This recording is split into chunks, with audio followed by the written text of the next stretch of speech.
Hello everyone, कैसे हैं आप सभी लोग। I hope you all are good and you all are feeling great. तो we were discussing about the topic resources, और हमने क्या किया कि रिसोर्सेस के बारे में जान लिया। देन हमने क्या किया कि वाटर रिसोर्सेस को भी पढ़ा और फॉरेस्ट वाइल्ड लाइफ, बेसिकली कह लो वाइल्ड लाइफ या वेजिटेशन के बारे में भी।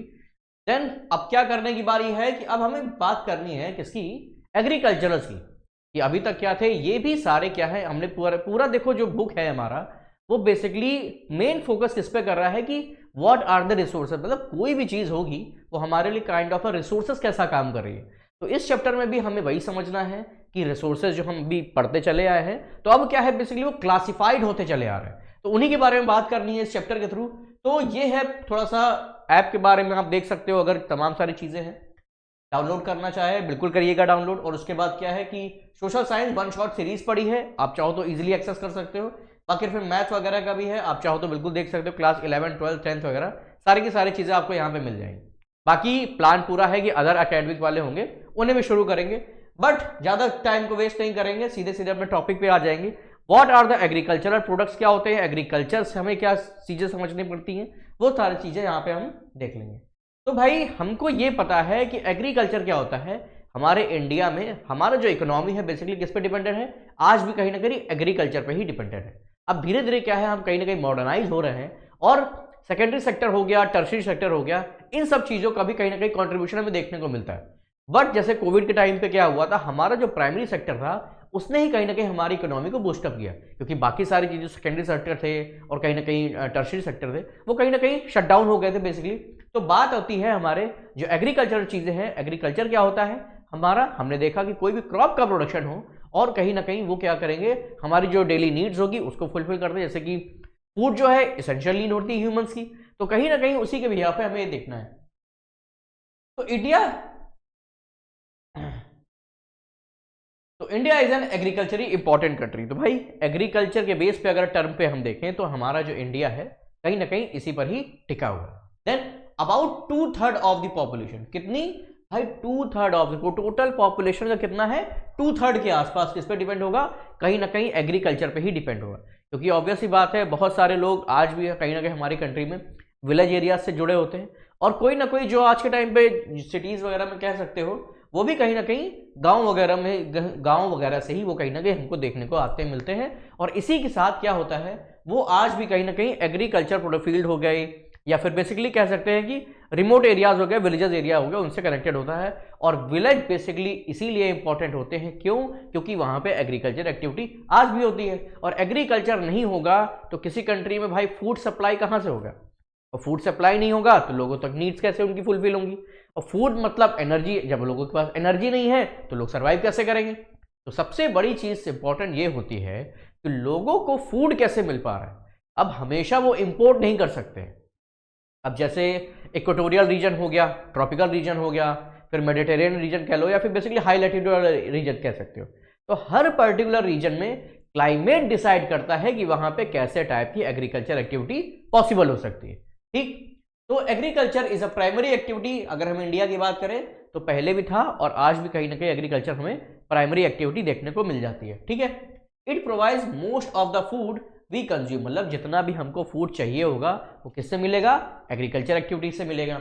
It's also supply raw material to many industries. अब जैसे कॉटन की हम बात कर लें, सबसे बेस्ट एग्जांपल है। तो कॉटन जो है भाई वो रॉ मटेरियल प्रोवाइड कर रहा है ना, कॉटन होगा, फिर प्रोसेसिंग होगा, प्रोसेसिंग के बाद वो मैन्युफैक्चरिंग इंडस्ट्री में आएगा, और उसे हम लोग क्या बोलते हैं, सेकेंडरी एक्टिविटीज। और मैन्युफैक्चरिंग इंडस्ट्रीज के बाद क्या होगा, वो सर्विस सेक्टर में जाएगा, दैट मीन्स की टर्शरी एक्टिविटीज। तो दैट मीन्स कि अगर हमारे पास ये हमारा प्राइमरी एक्टिविटी नहीं होगा तो बाकी सारी चीजें भी पॉसिबल नहीं हो सकती। अब ऐसे ही क्या होता है, शुगर केन होता है। शुगर केन क्या होगा, शुगर केन हमने क्या किया, एग्रीकल्चर फील्ड में ग्रो किया, दैट मीन्स कि प्राइमरी एक्टिविटी में आ गया। फिर उसके बाद क्या होगा, वो सेकेंडरी एक्टिविटी जब जाएगा कि हम क्या कर रहे हैं, उसे मैन्युफैक्चर कर रहे हैं ना। अब मैन्युफैक्चर करेंगे तो उससे हम कहीं ना कहीं कह सकते हो जैगरी बनाएंगे जब उसका जूस निकलेगा, और फिर उसके जो कह सकते हो वेस्ट मटेरियल निकलेगा उसे भी कहीं ना कहीं हम यूज कर लेते हैं। तो दैट मीन्स कि वो क्या करेगा, वो सेकेंडरी सेक्टर में आएगा, और उसके बाद जब हम उन चीजों को हम बेच देंगे या बेसिकली सर्विस सेक्टर में, दैट मीन्स कि जितने भी सेक्टर होंगे कहीं ना कहीं जुड़े किससे थे, वो प्राइमरी सेक्टर से ही होके गए हैं। ठीक है, industries based on agriculture raw material, कि अब कौन कौन सी इंडस्ट्री ऐसी हैं जो इन प्राइमरी एक्टिविटीज के उनके रॉ मटेरियल पे डिपेंड करती हैं। तो कॉटन टेक्सटाइल जैसे हमने की अभी बात करी, शुगर इंडस्ट्री जो हमने बात करी कि, और जूट इंडस्ट्री क्या है, जूट इंडस्ट्री भी कहीं ना कहीं हमें यहीं से ही डायरेक्टली मिलती है कि जब तक हम लोग प्राइमरी प्रोडक्शन नहीं करेंगे तब तक वो चीजें हमें नहीं मिल पाएंगी। तो कोई भी इंडस्ट्री भाई कैसे वाला डेवलप हो पाएगी, तो दैट मीन्स कि कोई भी इंडस्ट्री है उसे क्या प्रोवाइड कर रहा है, प्राइमरी एक्टिविटीज ही उसे कहीं ना कहीं रॉ मटेरियल प्रोवाइड करती है। फूड प्रोसेसिंग इंडस्ट्रीज हो गया, फिर एग्रीकल्चर प्रोडक्ट हो गया लाइक टी हो गया, कॉफी हो गया एंड स्पाइसेस, और कहीं ना कहीं इन्हें एक्सपोर्ट भी किया जाता है दूसरी कंट्रीज में, क्योंकि भाई तमाम सारी चीजें जो हमारे यहाँ नहीं हो पा रही हैं तो हम दूसरी जगह भेज देते हैं या उनकी रिक्वायरमेंट है इसलिए। दैट मीन्स कि ऑन अ ग्लोबल नोट हमें क्या करना होता है, अपने लिए तो सप्लाई रखेंगे ही रखेंगे और उसके बाद उन चीज़ों को एक्सपोर्ट भी कर देते हैं। तो ये डिसाइड करता है कि वहाँ पे कैसा प्रोडक्शन हुआ है और वहाँ की इकोनॉमी कैसी है और कैसे हमें रिक्वायरमेंट है, उस हिसाब से चीज़ों को मैनेज करते हैं। ठीक, चलिए आगे बढ़ लेते हैं। अब भाई दूसरी चीज़ को देख लेंगे। अब टाइप्स ऑफ फार्मिंग क्या होती है इंडिया में। अभी तक हमने क्या देखा कि एग्रीकल्चरल प्रोडक्ट्स वगैरह थे, जो इंडस्ट्रीज बेस्ड थी वो भी उसी पे ही डिपेंडेंट थी। अब कहीं ना कहीं एग्रीकल्चर इज एन, कि कह सकते हो कि as old economic activity in India, मतलब कि बहुत टाइम पुराने से बेसिकली चली आ रही है और आज भी हम कहाँ किसी पर डिपेंडेंट है, इन्हीं पर ही डिपेंडेंट है। Farming method have changed over time. पहले क्या करते थे गाँवों में कि हम लोग जो कह सकते हो प्रिमिटिव टाइप की चीज़ें होती है वही यूज़ करते थे, पर धीरे धीरे क्या हुआ, मॉडर्नाइज हुए हम, और उसके बाद आज हम क्या करते हैं, कहीं ना कहीं बेसिकली नए नए टूल्स देखते हो, हार्वेस्टिंग के लिए टूल अलग होंगे, ट्यूबवेल अलग का भी यूज़ करते हैं पानी को निकालने के लिए। दैट मीन्स कि हमने टाइम टू टाइम अपने फार्मिंग पैटर्न को चेंज करते चले आए हैं। ठीक, तो चेंजेस डिपेंड कैसे होंगे कि फिजिकल एनवायरनमेंट होगा उसकी वजह से चेंज हुए होंगे। ठीक है, कि कहीं पे ड्रॉट लाइक सिचुएशन थी, कहीं पे फ्लड लाइक सिचुएशन हो गई, या फिर कहीं की सॉइल की फर्टिलिटी इंक्रीज होगा, कहीं पर डिक्रीज हो गई। दैट मीन ये सारी चीज़ें हमने ऑब्जर्व करी थी और उसके बाद हमने अपने हिसाब से उन रिक्वायरमेंट को चेंज किया। ठीक है, कैसे, जैसे स्टार्टिंग में पढ़ा था किस पे, स्किल एंड नॉलेज के बेसिस पे। तो दैट मीन्स कि फिजिकल एनवायरनमेंट तो हमें सपोर्ट कर ही रहा था, और जैसे जैसे वो चेंज हुआ वैसे की बिहाफ पे क्या हुआ, हमने खुद को भी चेंज किया, अपने पैटर्न को भी बेसिकली चेंज किया। टेक्नोलॉजिकल डेवलपमेंट, जैसे हमने बात करी कि टेक्नोलॉजी भी चेंज करते गए ना हम उसी के साथ। सोशो कल्चर प्रैक्टिस की अब क्या है कि हमारा जो एक्टिविटीज़ है, जो सोशल कल्चर एनवायरनमेंट होगा वो भी चेंज होता चला जाएगा। जैसे जैसे ह्यूमन ग्रोथ करेंगे या फिर जैसे जैसे टाइम पास होगा, लोग क्या करेंगे, अपनी चीज़ों को भी कहीं ना कहीं चेंज करना शुरू कर देते हैं। Farming ranges from subsistence to commercial. अब क्या है कि भाई सब्सिस्टेंस भी करी जा रही है और उसी के साथ उन चीज़ों को कॉमर्शियलाइज भी किया जा रहा है। मतलब अभी तक क्या था कि प्रोडक्शन कम होता था तो सिर्फ अपने लिए रखते थे, बट अब प्रोडक्शन ज्यादा हो रहा है। क्यों? क्योंकि टेक्नोलॉजिकल डेवलपमेंट भी ज्यादा है, सोशल कल्चर प्रैक्टिसेस भी करी जा रही हैं, फिजिकल एनवायरनमेंट ने भी वो चीज़ें फैसिलिटीज प्रोवाइड कर दी हैं कि भाई, और हम क्या कर रहे हैं अपनी चीज़ों पे भी, आप जैसे हमने बोला ना कि हार्वेस्टिंग वगैरह चीज़ें हो गई, और हम कह सकते हैं कि हमने अपने इंसेक्टिसाइड पेस्टिसाइड वगैरह यूज़ किया, जैसे ग्रीन रिवॉल्यूशन हुआ। दैट मीन्स कि हमने क्या किया, चीज़ों को मॉडर्नाइज किया ना, चीज़ों को टाइम टू टाइम चेंज करते चले गए। जस्ट बिकॉज ऑफ दैट क्या होगा, हम सब्सिस्टेंस जो कर रहे थे अभी तक, अब वो चीज़ें कॉमर्शियलाइज भी हो जाएंगी। ठीक, उसी की बात करेंगे। At present different farming system are practised in various parts of India. अब जैसे वेस्टर्न एरियाज में आपको दूसरे मिलेंगे। ठीक, अब सपोज कि मान लेते हैं जैसे ये हमारा मान लेते हैं कुछ इंडिया है। ठीक है, अब ड्राइंग पे नहीं जाना भाई, देख लो नॉर्मली। तो यहाँ पे क्या है, हमें नदर्न प्लेन मिल जाएंगे, माउंटेनियस एरियाज मिल जाएंगे, तो यहाँ पे हमें अलग टाइप की दिखाई पड़ेगी। ठीक है, डिसर्टेड एरिया, प्लेट्यू एरिया, तो यहाँ पे हमें अलग देखने को मिलेगा। इधर क्या है हमारे वेस्टर्न घाट और इधर क्या है ईस्टर्न घाट। तो कहीं ना कहीं हमें हर जगह क्या होगा, अलग अलग तरह के फार्मिंग मेथड देखने को मिल जाएंगे, और वो ये डिसाइड करते हैं कि हम अपने आप को कैसे ढालेंगे उस एनवायरनमेंट के हिसाब से, और कहीं ना कहीं अपने क्रॉपिंग पैटर्न को, फार्मिंग पैटर्न को कैसे बेसिकली चेंज कर सकते हैं। चलिए आगे बढ़ते हैं और थोड़ा सा देखेंगे दूसरी स्लाइड पे कि प्रिमिटिव सब्सिस्टेंस फार्मिंग क्या होती है।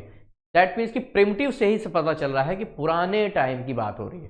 ठीक, तो फ्यू पॉकेट्स ऑफ इंडिया में होता था, जैसे कि छोटे छोटे पैचेस ऑफ लैंड थे ना, तो उस बिहार पे क्या होता था, बहुत छोटे छोटे एरियाज होंगे। अब जैसे हमने देखा कि स्मॉल पैचेस ऑफ लैंड, तो बहुत कम एरिया में, और जो लैंड होते थे वो भी काफी छोटे छोटे होते थे। यूज प्रिमिटिव टूल्स, कि पुराने टूल्स हम लोग यूज करते थे, जैसे कि कह सकते हो कि खुदाई के लिए हमें पहले जानवरों के पीछे वो बांधना पड़ता था, बट अब क्या है कि हम ट्रैक्टर वगैरह यूज़ करते हैं। दैट मीन्स कि हमने एडवांसमेंट देखी ना, हमने चेंजमेंट देखे उन चीज़ों में, ठीक। हो डाउ एंड डिगिंग स्टिक वगैरह ये सारी चीज़ें होती थी। Depends on family and community labour, कि अगर फैमिली में लोग ज़्यादा हैं या फिर वो लेबर का काम कर सकते हैं अपनी चीज़ों के लिए। बेसिकली क्या है ना कि जो भी लोग होते थे उसमें पहले क्या होता था, जैसे कि अब हम लोग अगर हिस्ट्री की तरफ जाएं तो हम लोग ये देखते थे कि अगर उनके दिमाग में ये होता था अगर मेंस होंगे सोसाइटी में या फिर मेंस होंगे हमारे फैमिली में, तो वो क्या करेंगे, वो इन चीज़ों से जुड़ेंगे और हमारे घर में क्या होगा, जितने ज़्यादा लोग होंगे उतने ज़्यादा ही इन चीज़ों पे ध्यान दिया जाएगा। दैट मीन्स कि हमारे यहाँ लेबर फोर्स ज़्यादा मिल जाएगा, क्योंकि पहले के लोग इतना पढ़े लिखे नहीं होते थे और वो चीज़ें नहीं जानते थे। और क्या होता था, अगर इस तरह की एक्टिविटीज़ करनी है तो मैं लेबर की रिक्वायरमेंट ज़्यादा होनी करी जाती थी, ठीक। तो इस तरह की कुछ चीज़ें थी पुराने टाइम में लोग यूज़ करते थे।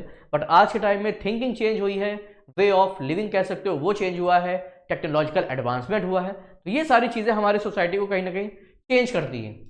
कि अब भाई मानसून पे डिपेंडेंट होती थी, आज भी कहीं ना कहीं डिपेंडेंट है। बट होता क्या है कि अब हमारे पास इतनी फैसिलिटीज़ हैं कि अगर मानसून लेट भी होगा तो हम क्या करेंगे कि बोरवेल वगैरह कर लिया, कैनाल्स वगैरह बना ली, तो उनसे भी कहीं ना कहीं अपनी नीड्स को फुलफिल कर पाते हैं। तो भाई नेचुरल सॉइल फर्टिलिटी, एक तो होता है कि हम उसमें पेस्टिसाइड इंसेक्टिसाइड वगैरह डाल दें तो क्या होगा, उसको हम बढ़ा सकते हैं। बट समटाइम्स क्या होता था कि नेचुरल की जो सॉइल की फर्टिलिटी जो नेचुरली होती थी, अब जैसे ऑर्गेनिक खेती आज के टाइम का एक कॉन्सेप्ट आया है नया सा, हालांकि नया है तो क्या ही है, था तो पुराना ही, बट महंगाई के नाम पे चेपा जा रहा है तो वो तो चलो अलग इशू है। बट कहीं ना कहीं ये हकीकत है कि हमारी जो सॉइल है अब क्या है कि उसके पास वो कहीं ना कहीं फर्टिलिटी रही नहीं गई जो पहले होती थी। क्यों? क्योंकि हमने इतना पॉल्यूशन क्रिएट कर दिया है। जस्ट बिकॉज ऑफ दैट क्या होता है कि जो फर्टिलिटी नेचुरली होनी चाहिए थी अब वो नहीं है, और हमें कहीं ना कहीं अलग तरीके के केमिकल वगैरह यूज करने पड़ते हैं उसे ग्रो करने के लिए, ठीक। एंड इन्वायरमेंटल कंडीशन, कि भाई इन्वायरमेंटल कंडीशन वो प्रोवाइड ही नहीं कर रही क्योंकि हमने उनको उस लायक ही नहीं छोड़ा। तो कहीं ना कहीं जो हम करते जा रहे हैं चीज़ें, वो हमारे जो रिसोर्सेज थे उन पे कहीं ना कहीं बहुत ही निगेटिव इंपैक्ट डाल रही हैं। ये थोड़ा सा समझने की ज़रूरत है, ठीक। Also called slash and burn in agriculture. अब जैसे कि क्या होता था कि लोग क्या करते थे, एक जगह पे रहे, अब क्या हुआ वहाँ पे प्रोडक्शन कर रहे हैं, बट एक पर्टिकुलर टाइम के बाद क्या है, जब वहाँ पर लगातार उन्हीं सब चीज़ों की खेती होने लगी तो जो सॉइल की फर्टिलिटी थी नेचुरली डिक्रीज हो गई। अब जब वो नेचुरली डिक्रीज हो जाएगी तब क्या होगा कि जो वहाँ पे लोग होंगे उस पर्टिकुलर एरिया को वहाँ से जाएंगे, छोड़ देंगे और दूसरी जगह चले जाएंगे, और दूसरी जगह जाएंगे तब क्या होगा, जब वो वहाँ पे भी वही काम करेंगे, दैट मीन्स कि जो सॉइल की फर्टिलिटी थी वो डे बाई डे क्या करेगी, डिक्रीज ही करती चली जाएगी। तो इसे कहीं ना कहीं झूमिंग कल्टीवेशन कह सकते हो या फिर स्लैश एंड बर्न एग्रीकल्चर भी कह सकते हो। ये कहीं ना कहीं सेम ही आपको कहीं ना कहीं देखने को मिलेंगे, ठीक है। फीचर्स क्या है इसका, सबसे इंपॉर्टेंट कि a patch of a land is clear slashed and bird, मतलब एक पर्टिकुलर एरिया होता है वहां उसको क्लियर करते हैं for the agriculture production, agriculture के बेसिस पे, और क्या करेंगे वहां पे खेती करेंगे, और जब काम हो जाएगा तो फिर वहां से जला देते हैं और दूसरी जगह पे शिफ्ट हो जाते हैं, ठीक। Cereals and food crops are grown for family consumption. अब ये करे जाते थे किसके लिए, ताकि फैमिलीज बेसिकली कंजप्शन कर सके। तब वहां पे ये कॉन्सेप्ट नहीं होता था कि हमें वो जो भी प्रोडक्शन हुआ है उसे बाहर कंट्रीज में भी एक्सपोर्ट करना है या फिर कह सकते हो कि दूसरे स्टेट में एक्सपोर्ट करना है, तो ये तरह की चीजें नहीं हो पाती थी। When soil fertility decreases, farmer shift to a new patch of land। वही हमने बात करी ना कि जब पर्टिकुलर एरिया में लगातार वही क्रॉप्स ग्रो करेंगी तो जो सॉइल में जो प्रोडक्ट होंगे, सॉइल में जो मिनरल्स होंगे, वो एग्रीकल्चर जो हमने क्रॉप ग्रो कराई थी उनके थ्रू चले जाएंगे, और धीरे धीरे जो मिनरल्स होंगे वो डिक्रीज हो जाएंगे। तब क्या होता है, लोग क्या करते हैं एक जगह से दूसरी जगह पे न्यू पैच ऑफ लैंड पे शिफ्ट कर जाते हैं, ठीक। This shifting helps natural restore soil fertility. अब क्या होगा, उसे छोड़ दिया जाता है ताकि धीरे धीरे वो अपने आप सॉइल की फर्टिलिटी वापस से आ जाए। Low productivity because no fertilizer और मॉडर्न इनपुट और यूज, कि भाई प्रोडक्टिविटी लो रहती थी, क्यों, क्योंकि कभी इतने फर्टिलाइजर यूज नहीं किए तो प्रोडक्शन भी कहीं ना कहीं धीरे ही होता था। अब क्या है, आज के टाइम पे हम इतना ज़्यादा फर्टिलाइजर यूज करते हैं, जैसे हमने HYV सीड यूज करते ग्रीन रिवॉल्यूशन में, तो कितना ज़्यादा प्रोडक्शन हुआ ना। तो ये और कहाँ पे, पंजाब हरियाणा और वेस्टर्न यूपी वाले रीजन में कह सकते हो। बट अगर उसमें हम ना करते, जैसे ऑर्गेनिक खेती वगैरह आपका कॉन्सेप्ट सुना होगा, तो आप हमेशा नोटिस करोगे कि जो केमिकल वगैरह यूज़ करते हैं और जो ऑर्गेनिक खेती वगैरह यूज़ होती है उसमें ज़मीन आसमान का अंतर होता है प्रोडक्शन में। दैट मीन्स कि हम एक्स्ट्रा उन चीज़ों को ऐड ऑन कर रहे हैं ना क्रॉप्स में या फिर एग्रीकल्चर फील्ड में, तो उससे क्या होगा, प्रोडक्शन ज़्यादा होता है। बट अगर सॉइल नेचुरली ग्रो करती है तो उतना वो चीज़ें नहीं हो पाती। दैट मीन्स कि प्रोडक्टिविटी थोड़ा सा कहीं ना कहीं आपको लो ज़रूर दिखाई पड़ेगी, ठीक। अब देख लेते हैं भाई डिफरेंट नेम क्या है इंडिया में। जो भी एग्रीकल्चर करी जाती है भाई बेसिकली क्या है, नॉर्थ ईस्टर्न रीजन में होती है। स्लैश एंड बर्न एग्रीकल्चर भी बोलते हैं और जूमिंग भी बोलते हैं, ठीक है। तो क्या क्या नाम है, क्योंकि डिफरेंट डिफरेंट रीजन में इनके डिफरेंट नेम होते हैं। बहुत इंपॉर्टेंट है भाई, एग्जाम में पूछा है कि यहाँ पे किस पर्टिकुलर रीजन में इसे क्या बोला जाता है, तो ये जरूर याद रख लेना, थोड़े बहुत देख लेना। जूमिंग क्या होती है, नॉर्थ ईस्ट इंडिया में करी जाती है। बेसिकली नॉर्थ ईस्टर्न स्टेट जो है कौन कौन से, असम, मेघालय, मिजोरम एंड नागालैंड में सबसे इंपॉर्टेंट है, ठीक है। मणिपुर में क्या बोलते हैं, इनको पामलाव बोलते हैं। दीपा जो है बस्तर वाला जो रीजन हो गया छत्तीसगढ़ के आसपास।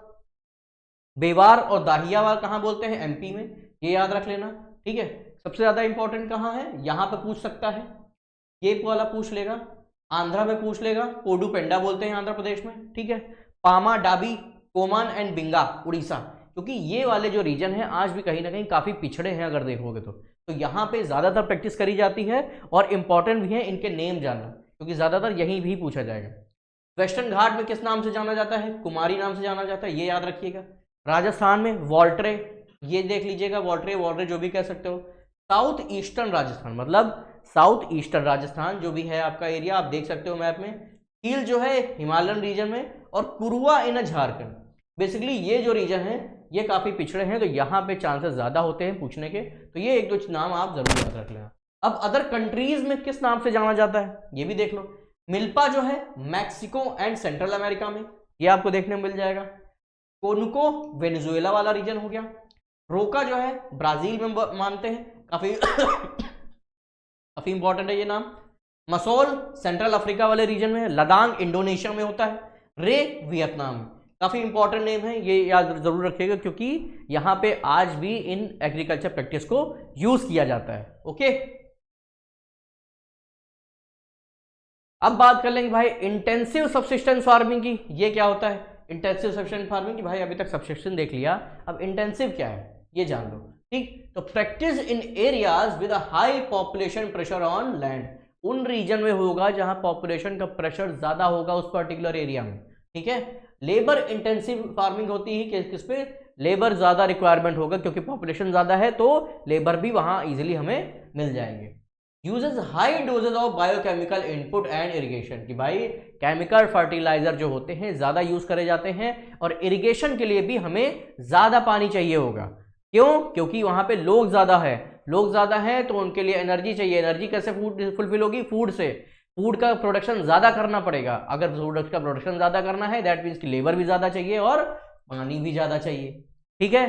AIIMS at higher production from small land holding, होता क्या है कि भाई जो भी स्मॉल लैंड होल्डिंग है कोशिश यही करी जाती है कि प्रोडक्शन काफी ज्यादा किया जा सके।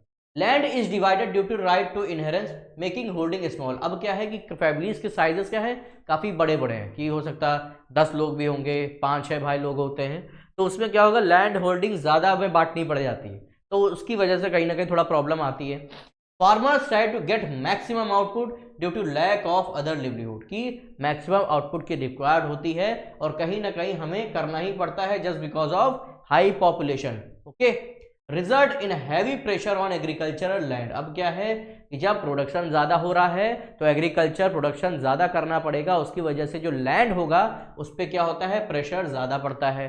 प्रेशर ज्यादा पड़ेगा दैट मीन्स कि फूड तो प्रोडक्शन ज्यादा कर ही रहे हैं, और हमें क्या करना पड़ेगा एग्रीगेशन फैसिलिटीज भी ज्यादा प्रोवाइड करनी पड़ती हैं। स्टेट्स कहाँ कहाँ पे होते हैं ये देख लो, कि उत्तर प्रदेश और बिहार में तो सबसे नंबर 1 आपको देखने को मिलेगा। वेस्ट बंगाल, उड़ीसा, फिर तमिलनाडु हो गया, क्योंकि यहाँ पे पॉपुलेशन ज़्यादा है और लोग की पॉपुलेशन ज़्यादा होगी तो उन्हें फीड करने के लिए भी हमें तमाम सारी चीज़ें देखनी पड़ेंगी, ये हमारे लिए काफ़ी इंपॉर्टेंट हो जाता है। अब बात आती है भाई कॉमर्शियल फार्मिंग क्या होती है। अभी तक ये सारी चीज़ें देख ली, अब वो फार्मिंग करनी पड़ेगी जो हमको कॉमर्शलाइज करनी पड़ेगी, कहीं ना कहीं ज़्यादातर हम उस पर बेचने पे ध्यान देंगे, तो कहीं ना कहीं मॉडर्न इनपुट्स डालने पड़ते हैं। अब क्या है जो सब्सिस्टेंस फार्मिंग अभी तक थी, बट अब क्या है एरियाज कम होंगे, प्रोडक्शन ज़्यादा होगा, जैसे कि पंजाब हरियाणा वाला, और वहाँ पे क्या था HYV सीड यूज़ करे गए, उसकी वजह से लोग की नीड तो फुलफिल हो ही गई थी, बट प्रोडक्शन इतना मैक्सिमाइज रहा कि हमें क्या करना पड़ा, उसे दूसरे स्टेट्स में और हमें दूसरी कंट्रीज को भी देना पड़ा, ठीक है। तो उन्हीं सब चीज़ों का कहीं ना कहीं बेसिकली कह सकते हो कॉमर्शियल फार्मिंग के ही अंडर में कह सकते हो, या फिर कॉमर्शियलाइजेशन बोल सकते हो। HYV सीड्स वगैरह यूज करे गए, हमने देख लिया। केमिकल फर्टिलाइजर यूज करे गए, इंसेक्टिसाइड एंड पेस्टिसाइड भी यूज करे गए। ऑब्जेक्टिव क्या था? हायर प्रोडक्टिविटी एंड प्रॉफिट, की प्रोडक्टिविटी भी हायर हो जाएगी और जब बेचेंगे तो उससे प्रॉफिट भी ज्यादा मिलेगा।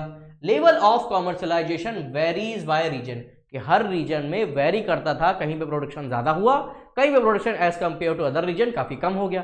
तो उस बिहाफ पे क्या होगा, हमें उस रीजन में कहीं ना कहीं कॉमर्शलाइजेशन भी वेरी करता दिख जाएगा। ठीक है। Rice is a commercial crop in Punjab Haryana, जैसे हमने देख लिया, क्योंकि एरियाज छोटे हैं, प्रोडक्शन हद से ज्यादा हो गया है, तो भाई कितना ही स्टोर कर पाओगे। अब स्टोर करने से बेटर है जहां रिक्वायरमेंट है वहां उसको भेज दो, तो उन चीजों को कॉमर्शलाइज कर दो, तो उससे क्या होगा, किसानों को फायदा भी होगा, तो वो अपना कहीं ना कहीं दूसरी चीजों में भी यूज कर सकते हैं उस अमाउंट को। Rice is subsistence crop in Orissa, कि भाई अभी भी क्या है, ये उड़ीसा में इस तरह की चीजें हैं, सब्सिस्टेंस क्रॉप में आती है। और कहीं ना कहीं इन, जैसे हमने देखा ना कि कॉमर्शलाइज कहीं और हो रही है, सब्सिस्टेंस कहीं और हो रहे हैं, क्यों? क्योंकि वहां पे लोग नहीं है इतने, या फिर कह सकते हो वहां पे सॉइल की फर्टिलिटी उतनी नहीं है कि प्रोडक्शन को इंक्रीज किया जा सके। अगर इंक्रीज कर भी रहे हैं तो फर्टिलाइजर वगैरह यूज करना पड़ेगा, और फर्टिलाइजर वगैरह यूज कर रहे हैं तो धीरे धीरे क्या होगा, सॉइल की फर्टिलिटी को हम डिक्रीज कर रहे हैं। एग्जाम्पल देख सकते हैं, वीट हो गया, शुगर केन हो गया। Wheat commercial crop in Punjab, subsistence in eastern India. ठीक है, कि भाई वहां ज्यादा हो रही है, उधर कम हो रही है।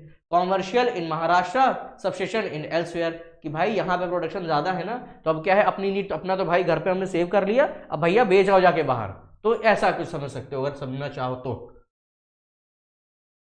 अब बात आती भाई प्लांटेशन फार्मिंग क्या है, तो type of a commercial farming है, कि भाई क्या है कि ज्यादातर क्या होता है, इनको बेचने पे ही ध्यान दिया जाता है, प्लांटेशन फार्मिंग इसीलिए बोलते हैं। A type of a commercial farming, single crop होगी, लार्ज एरिया में ग्रोइंग करना पड़ता है, और use capital intensive input and migrant labour, लोग जो होंगे एक रीजन से दूसरी जगह शिफ्ट होते रहते हैं, और कहीं ना कहीं ये क्या करते हैं, produce is a used as raw material for the industry. जैसे हमने क्या बात किया था स्टार्टिंग में, sugar cane, then sugar cane के बाद क्या हो गया, वो कॉटन टेक्सटाइल के लिए, जूट इंडस्ट्रीज के लिए, तो ये कहीं ना कहीं हमें इसी में ही देखने को मिलेगा। टी हो गया, ठीक है, tea, coffee, rubber, sugar cane and banana, ये क्या है, basically all are the comes under plantation crops, या फिर प्लांटेशन फार्मिंग जो भी कह सकते हो।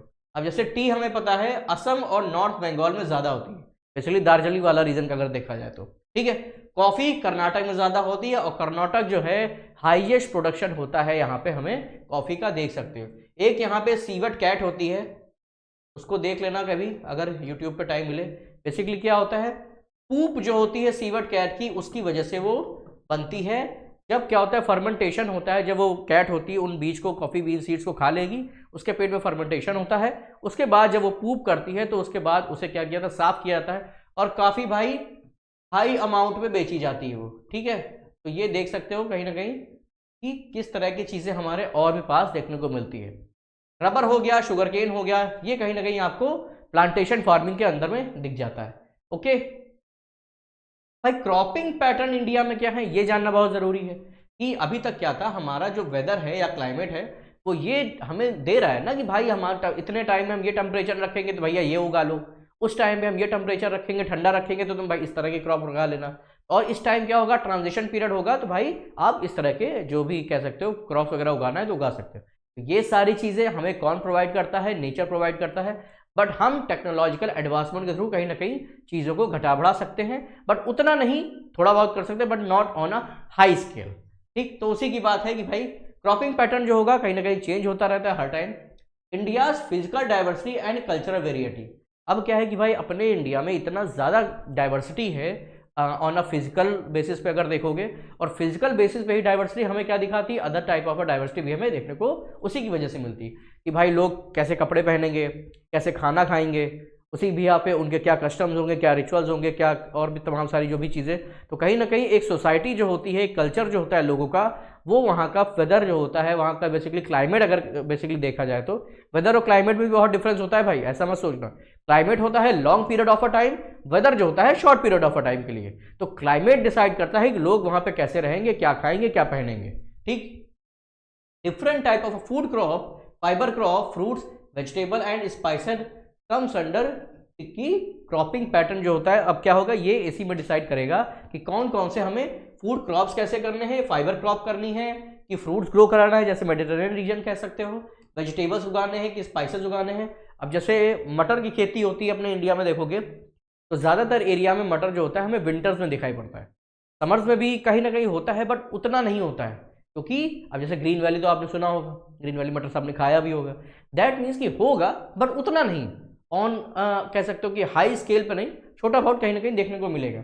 तो दैट मीन्स कि हमें फूड क्रॉप जो होंगी, जो फूड के प्रोडक्शन होंगे, वो हमारा क्लाइमेट डिसाइड करता है ना कि हमें यहाँ पर ऐसे चीज़ें बनानी है। अब जैसे राइस हो गया, व्हीट हो गया, राइस जो होगा वो ग्रो किया जाता है कब, जब मानसून वाला रीजन टाइम आने वाला था तब ग्रो किया जाता है, और हार्वेस्ट कर लिया जाता है कब, मतलब बेसिकली काट लिया जाता है कब, तुम्हारा जब ठंडी आने वाला तो उसके पहले, दिवाली के आसपास।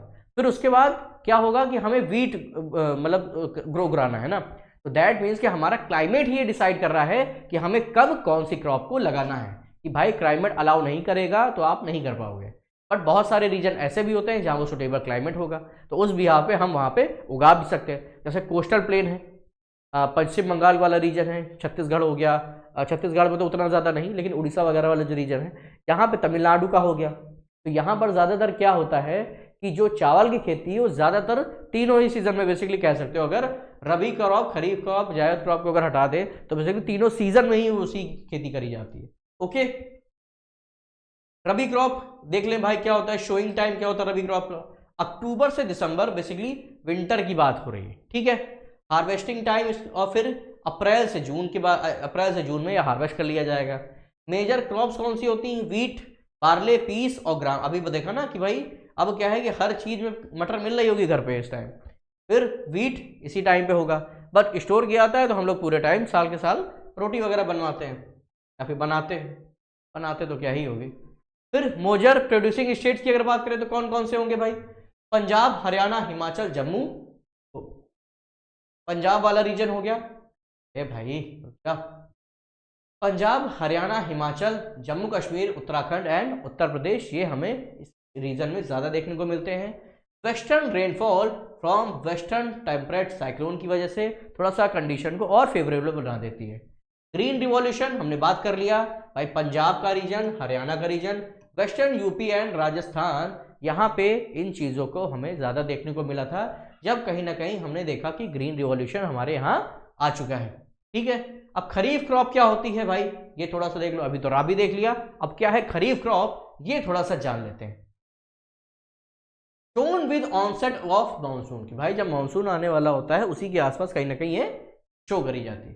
हार्वेस्टिंग टाइम क्या है, सितंबर से अक्टूबर के आसपास।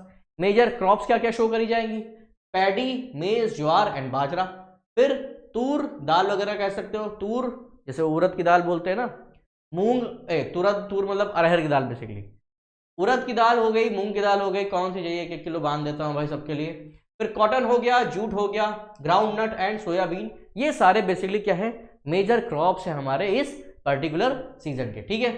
मेजर राइस प्रोड्यूसिंग रीजन कहाँ कहाँ है ये जानना बहुत जरूरी है कि भाई, क्योंकि मैप वगैरह आएगा तो उसमें आपको कहीं ना कहीं फिल करने पड़ता ही पड़ता है, ये थोड़ा सा समझ लेना कहाँ कहाँ पे। देख लो भाई, असम हो गया, वेस्ट बंगाल, उड़ीसा का कोस्टल रीजन, आंध्र प्रदेश तेलंगाना वाला रीजन है वहां पे देखने को मिलेगा, तमिलनाडु और केरला, महाराष्ट्र का कोंकण कोस्ट बेसिकली जो है, और उत्तर प्रदेश एंड बिहार वाला रीजन।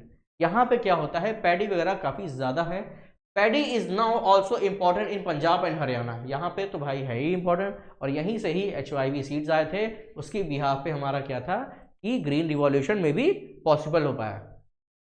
3 क्रॉप्स ऑफ पैडी के बेसिकली क्या है, 3 क्रॉप्स है, इसमें भी 3 मतलब वैरायटी बेसिकली देख सकते हो। तो कहाँ कहाँ होगा, असम, वेस्ट बंगाल, उड़ीसा, एंड यहाँ पे तो क्या 3 पैडी क्रॉप कौन से होते हैं, अस, अमान और बोरो। ये भाई बहुत इंपॉर्टेंट नाम है, इनको लिख लेना, कहीं बुक में हाईलाइट कर लो या नोट्स में लिख लो, जो भी आप बनाते हो उसमें मेंशन कर लो। एक ये हो गया, और जो अभी स्टार्टिंग में हम लोगों ने पढ़ा था क्या, जो झूमिंग कल्टीवेशन है उसके different different name in different different region और different different country as well. Okay, zaid season क्या है भाई, अ शॉर्ट क्रॉपिंग सीजन होता है ज़्यादातर, ठीक है, बहुत ज़्यादा लंबा नहीं होगा। और कहीं ना कहीं जो ककड़ी वकड़ी खाते हो भाई, ठंडी में ककड़ी, खीरा, ये सारे इसी में ही मिलते हैं। वाटरमेलन वगैरह हो गया, तो watermelon, musk melon, cucumber, vegetable and fodder crop इसमें ही देखने को मिलेगा। शॉर्ट क्रॉपिंग सीजन है, बिटवीन रबी एंड खरीफ के टाइम, बेसिकली कह सकते हो कि ठंडी गर्मी के बीच में जो एक क्या होता है ट्रांजिशन पीरियड जो है उसमें ये देखने को मिलेगा। ठीक, अकर्स ड्यूरिंग समर मंथ, और ये जो पहले ही ग्रो करी जाती है बट समर में टाइम पे ये कहीं ना कहीं आपको मार्केट वगैरह में देखने को मिलेगा।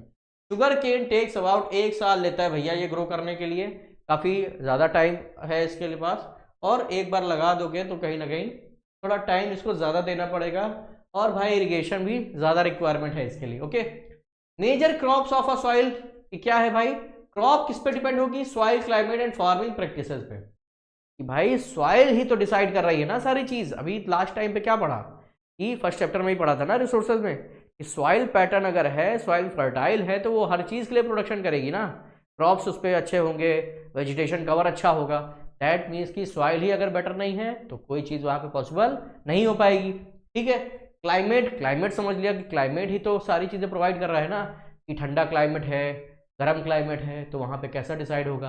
अब जैसे इक्वेटोरियल ट्रॉपिकल रीजन में है तो क्या है, गर्म है, तो वहाँ पे क्या होता है, लोग अलग तरीके से खेती करते हैं, ठीक है, अलग तरीके से कपड़े पहनते हैं। अब उसी जगह अगर हम हाई लैटिट्यूड या पोलर रीजन के आसपास की बात करें तो वहाँ पे लोग अलग तरीके से रह रहे हैं, अलग तरीके से खाना खा रहे हैं, अलग तरीके से कपड़े भी पहन रहे हैं, तो ये कहीं ना कहीं सारी चीज़ें हमें क्लाइमेट ही तो डिसाइड करके दे रहा है। फार्मिंग प्रैक्टिसेस भी यही सारी चीज़ डिसाइड करेगी, तो सॉइल है, क्लाइमेट है, तो वहाँ पे फार्मिंग प्रैक्टिसेस उन्हीं के हिसाब से होगा। क्रॉप्स कौन कौन सी इंक्लूड करता है, राइस हो गया, wheat, millets, pulses, tea and coffee, sugar cane, oil seed, cotton and jute, ये सारी चीज़ें कहीं ना कहीं इन्हीं सब चीज़ों में इंक्लूड होती है। और मेजर क्रॉप हमारे यहाँ यही आपको ज़्यादातर देखने को मिलती हैं हर जगह पर। ठीक है, अब क्या बात कर लेते हैं भाई, राइस के बारे में थोड़ा सा जान लो। स्टेपल फूड है हमारे इंडिया का, ज़्यादातर लोग खाते हैं। ठीक, बंगाल चले जाओ तो वाही वाह क्या कहते हैं, और हमको भी भाई चावल बड़ा पसंद है। India is the second largest producer of a rice after the China, कि भाई चाइना में प्रोडक्शन ज़्यादा होता है। यांगजी वैली आपने सुना होगा, यांगजी रिवर है, ठीक है, और तो वहाँ पे ज़्यादातर चाइना ही अपना प्रोडक्शन करता है, और जो कह सकते हो ईस्टर्न साइड का जो चाइना है वहाँ पे प्लेन एरिया ज़्यादा है, बाकी तो थोड़ा सा माउंटेनियस एरिया आपको ज़्यादा मिलेगा वहाँ पे। और खरीफ क्रॉप के अंडर में आता है, दैट मीन्स कि राइस जो है अपने इंडिया में सेकेंड, मतलब वर्ल्ड में सेकेंड नंबर है राइस के प्रोडक्शन के लिए। ठीक है, रिक्वायर्स हाई टेम्परेचर चाहिए भाई, above 25 degree Celsius, high humidity होनी चाहिए, और रेनफॉल होनी चाहिए 100 सेंटीमीटर के अबव। नहीं भी होगी तो कहीं ना कहीं हम प्रोवाइड करा लेते हैं, बट हर जगह इतना पानी अवेलेबल नहीं हो पाता है, दैट मीन्स कि हमें मानसून पे ज़्यादा डिपेंड रहना पड़ता है। Grow with irrigation in areas of low rainfall, जहाँ पे लो रेनफॉल होती है वहाँ पे इरिगेशन वाली फैसिलिटीज हम लोग यूज़ कर पाते हैं।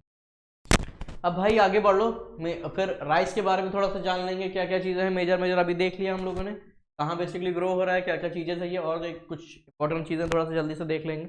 बहुत ज़्यादा बड़ा चैप्टर नहीं है, बट ये है कि लेंदी कह सकते हो, लेकिन समझने के लिए थोड़ा सा इतना ज़्यादा बड़ा नहीं है, बट थोड़ा सा लेंदी ज़रूर कह सकते हो। ये मेन चीज़ें हैं, अगर सही तरीके से पढ़ लिया तो इतना परेशान नहीं होना पड़ेगा। राइस इज ग्रोन कहाँ कहाँ होता है, plains of a north and north eastern India, यहाँ पे देखने को मिलता है ज़्यादातर। कल्टिवेटेड किया जाएगा कोस्टल एरिया में, क्योंकि वहाँ के वाटर जो होता है, वैसे कोस्टल प्लेन जो है, ओशनिक वाटर है, वो कहीं ना कहीं चीज़ें अवेलेबल करा देता है। ठीक है, deltaic region are major rice growing area, क्योंकि यहाँ पे क्या होगा, जो डेल्टा वाला रीजन होता है वो सॉइल फर्टाइल ज़्यादा होती है, वाटर अच्छा होता है अवेलेबल, और इस वजह से वहाँ पे ग्रो ज़्यादा करने को मिलेगा। डेवलपमेंट क्या है, कैनाल इरिगेशन, ट्यूबवेल वगैरह, ये कहीं ना कहीं हेल्प कर देती हैं राइस के कल्टिवेशन के लिए। ड्यू टू इरिगेशन फैसिलिटीज अगर कहीं पे नहीं भी हो रहा है तो हम भी वहाँ पे इनको पूरा कर लेते हैं। कौन कौन से एरियाज हैं हमने देख लिया, पंजाब, हरियाणा, वेस्टर्न उत्तर प्रदेश और राजस्थान वाला जो पार्ट हो गया। और यहीं पे क्या हुआ था, बेसिकली ग्रीन रिवॉल्यूशन, बार बार बोल रहा हूँ, याद रख लेना एरिया, कहीं ना कहीं ज़रूर याद आ जाएगा मार्क करने के लिए।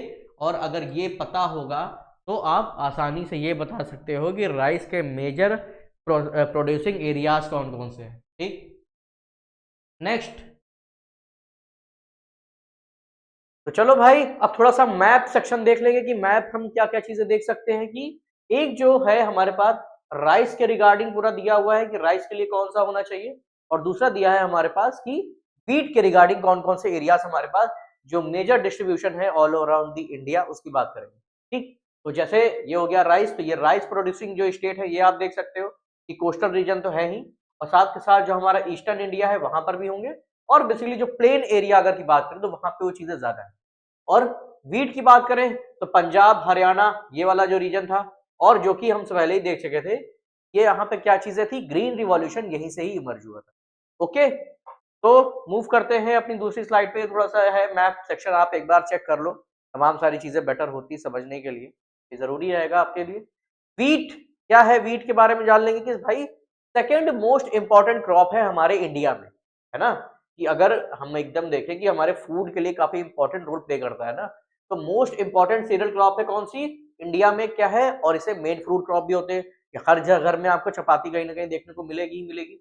तो मेन फ्रूट क्रॉप तो है ही, और इसी के साथ रबी क्रॉप भी कहलाती, क्योंकि विंटर सीजन में है ना, रिक्वायर्स क्या है, जो रिक्वायरमेंट होगी वो देख लो कि भैया ग्रोइंग सीजन चाहिए कौन सा, कूल चाहिए, मतलब विंटर ज्यादा चाहिए ना इनके लिए, ब्राइट सनशाइन होनी चाहिए, बहुत ज्यादा नहीं, 50 से 75 सेंटीमीटर, मतलब 50 टू 75 इनको पानी की रिक्वायरमेंट होती है एनुअली, कि अपने को ग्रो कराने के लिए basically. Two major wheat growing zone कौन से हैं, गंगा सतलज प्लेन, ये सबको पता है। ब्लैक सॉइल रीजन में भी ये कहीं ना कहीं डेक्कन रीजन जो होता है वहां पर भी आपको देखने को मिल जाएगा काफी easily. Okay, major wheat producing state कौन से हैं देख सकते हो डायरेक्टली, पंजाब है, हरियाणा, उत्तर प्रदेश, इसमें बताने की बार बार जरूरत नहीं है, क्यों इंपॉर्टेंट है। एमपी का सेक्शन, बिहार और राजस्थान में, यहाँ पर भी आपको काफी हद तक वीट आपको देखने को मिलेगा। ठीक है, अब बात करते हैं भाई मिलेट्स की। मिलेट्स में भी तमाम सारी चीजें आपको देखने को मिलेगी। ओके, तो इंपॉर्टेंट क्या है इसमें, ज्वार बाजरा एंड रागी काफी इंपॉर्टेंट होते हैं, काफी न्यूट्रिएंट वैल्यू जो होती है इसकी काफी हाई होती है। ठीक, तो कोर्स ग्रेन कहलाते हैं, मोटे अनाज जिनको बोलते हैं। वही हमने बात करी कि हाई न्यूट्रिएशन, जो न्यूट्रिशनल वैल्यू होती है काफी ज्यादा होती है। रागी में क्या क्या होता है भाई, आयरन, कैल्शियम और माइक्रोन्यूट्रिएंट और रफेज वगैरह जो होगी वो कहीं ना कहीं काफी हाई देखने को मिलता है। ज्वार में क्या है, third most important food crop है, एरिया वाइज भी और प्रोडक्शन भी काफी ज्यादा होता है। रेन फेड क्रॉप होती है, और काफी कह सकते हो जो रेनफॉल है काफी बहुत अगर ना भी हो, नॉर्मल भी हो रिसेंटली, तब भी उसको वो चीजें देखने को मिल जाएंगी, काफी अच्छे से वो ग्रो हो सकती है। मॉइस्ट एरिया अगर जहां पे होगा वहां पे इसके लिए ग्रो होने के लिए फैसिलिटीज ऑब्वियसली बात है ज्यादा होगी। ठीक, प्रोड्यूसिंग स्टेट कौन से ये देख सकते हो, महाराष्ट्र, कर्नाटक, आंध्रा एंड दी तुम्हारा मध्य प्रदेश का जो सेक्शन होगा वहां पे भी ये देखने को अच्छे खासे अमाउंट पे मतलब प्रोडक्शन दैट मीन्स की काफी बेटर होता है। बाजरा की बात कर लें, सैंडी सॉइल में ग्रो होगा, ये चीज समझने वाली है। ब्लैक सॉइल होगा, तो इसमें ऐसा कुछ खास नहीं है, आपको कहाँ ग्रो होता है, कितना सनशाइन चाहिए, कितना टेम्परेचर चाहिए, कितनी वाटर चाहिए, और मेन मेन उसके न्यूट्रिशन वैल्यूज क्या है, अगर है तो, वैसे ज्यादा तब में नहीं होता लेकिन मिलेट्स वगैरह में वो चीजें होती है। ठीक है, तो वो जानने की जरूरत है। बाकी मेजर प्रोड्यूसिंग स्टेट वगैरह हो गए, ये सबको पता ही होता है। ये राजस्थान जो मतलब मेन मेन एरियाज हैं जहाँ पे वाटर अवेलेबिलिटी ज्यादा होती है, वहां पे ऑब्वियस सी बात है कोई भी क्रॉप ग्रो हो लेगी, लेकिन ये समझना पड़ेगा ना कि कहाँ पे प्रोडक्शन किसका ज्यादा है, ये इंपॉर्टेंट होता है थोड़ा समझना। रागी जो है ड्राई रीजन में होती है, ठीक, grows well read soil, black soil, Sandy and Lumi soil वगैरह में ये ज्यादा देखने को मिलती है। प्रोड्यूसिंग स्टेट देख सकते हो, कर्नाटक, तमिलनाडु, हिमाचल, सिक्किम, झारखंड, अरुणाचल, और तमाम सारे जो छोटे मोटे स्टेट्स होंगे, मतलब कि वहां पे भी कहीं ना कहीं प्रोडक्शन होता रहता है, बट इन स्टेट्स में काफी ज्यादा होता है, इसीलिए मेजर लिखा हुआ है। देन मेज, मेज की बात कर लो कि भाई फूड भी है, फॉर्डर में भी आता है। इट इज अ मेनली जो है खरीफ क्रॉप के अंडर में आएगा। ठीक है, रिक्वायर्स टेम्परेचर बिटवीन 21 से 27 डिग्री के आसपास, जिसका टेम्परेचर जो में रहना चाहिए अगर इसको प्रॉपर अच्छे से ग्रो करना है। Grow well in old alluvial soil होती है। अब जैसे कि आपको पता होगा एल्यूवियल सॉइल कैसे बनती है, जो रिवर जो होती है आती है अपने सिल्ट सैंड डिपॉजिट करती है, बट क्या होता है जो बाद में सिल्ट सैंड आती है वो न्यू होती है, क्यों, क्योंकि वो ऊपर होगी ना। अब जैसे सपोज कि रिवर इरोजन करते चला जा रहा है, करता जा रहा है, करता जा रहा है, दैट मीन्स कि जो ओल्ड एल्यूवियम होगा वो नीचे आ जाएगा ना लेयर में, और जो न्यू वाला होगा कहाँ मिलेगा, ऊपर मिलेगा। जब कभी उसको डिग आउट करोगे तो क्या करोगे, जो न्यू एल्यूवियल है वो ऊपर मिलता है और जो ओल्ड होगा वो नीचे मिलेगा। तो इसके लिए क्या करेगा, जो ओल्ड एल्यूवियम होगा उसमें ये और अच्छे से ग्रो करता है। स्टेट सबसे ज्यादा बिहार हो गया, मे जैसे also grown in rabi season. Rabi season पता है विंटर वाला बोलते हैं। HYV सीड्स है यहाँ पे, फर्टिलाइजर इरिगेशन वगैरह, इसकी वजह से क्या है जी प्रोडक्शन है जो काफी इंक्रीज हो गया। ठीक है, मेजर प्रोड्यूसिंग स्टेट देख लेना, Karnataka, MP, UP, Bihar, Andhra and the Telangana वाला रीजन होगा, यहाँ पर भी काफी अच्छा खासा इनका प्रोडक्शन आपको देखने को मिलेगा। ठीक, एक में बंद ना वगैरह, ठीक है, तो पड़ा है पीछे यार।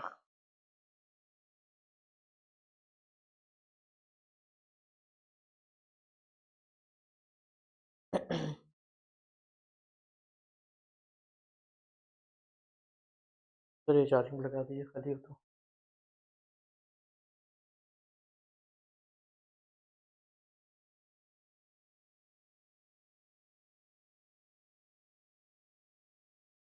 ठीक है भाई, अब आगे बढ़ लो। क्या चीजें हैं? India is the largest producer and consumer किसका है भाई? पल्सेस का।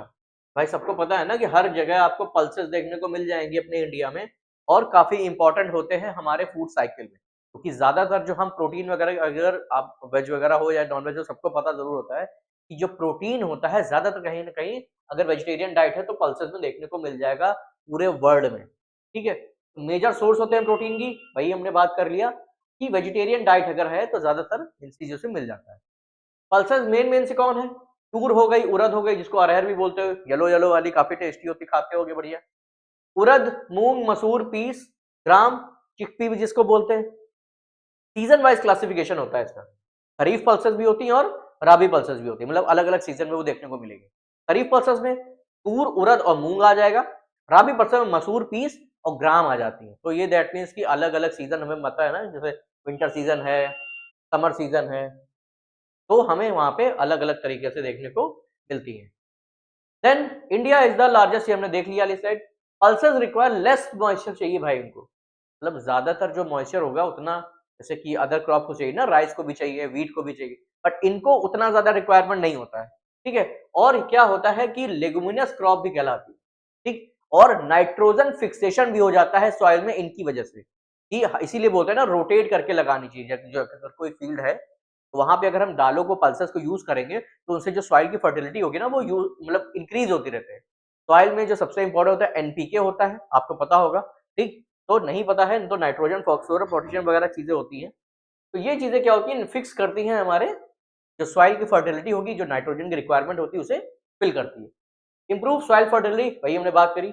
Pulses are commonly grown in rotation with other crop, कि अगर रोटेट करके हम लोग यूज करें तो सॉइल की फर्टिलिटी बनी रहेगी, तो भाई सारे प्रोडक्शन जो तुम करोगे वो कहीं ना कहीं ज्यादा देखने को मिलेंगे। फिर मेजर पल्स प्रोड्यूसिंग स्टेट कौन से हैं?